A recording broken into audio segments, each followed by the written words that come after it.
9 мај, денот на Европа.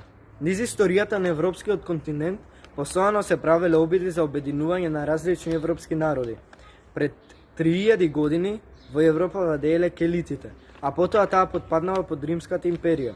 Овие обединувања се оствариле со примена на сила. Царството на франките на Карл Велики и Светото Римско царство стотици години обединувале големи европски области, но со лабава власт. И освојувањата на нацистичка Германија во Втората светска војна имале иста цел – единствена Европа управувана од германците. Овие обединувања не успеале, затоа што се справувале со војна, а народите одбивале да се подчинат на власта воспоставена по пат на сила.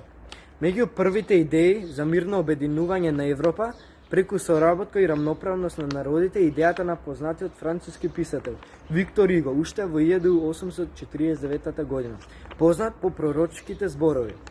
Ке дојде ден кога сите нации на овој континент ќе се здружат со повисок степен на единство и ќе создадат европско братство, без да ги загубат своите особености и својата славна индивидуалност.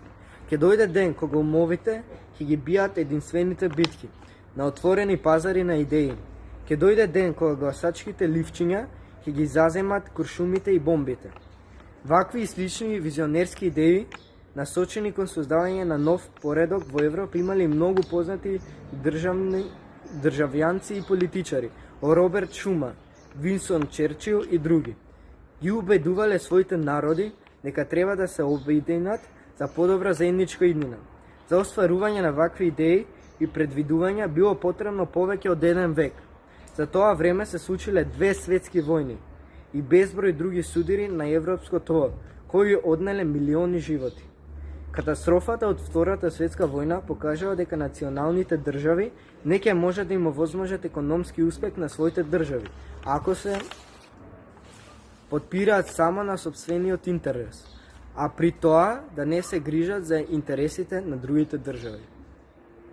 Првата фаза европската соработка започнала пред 1948 кога беше формирана Европската организација за економска соработка.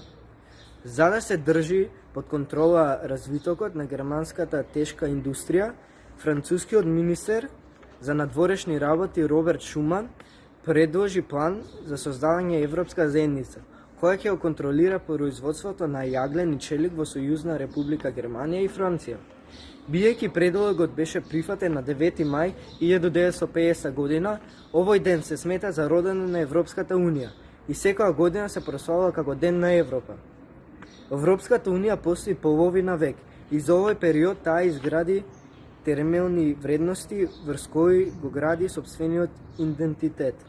Уште од своето осамостојување, нашата татковина, таа се определи за интеграција во европските структури и институции.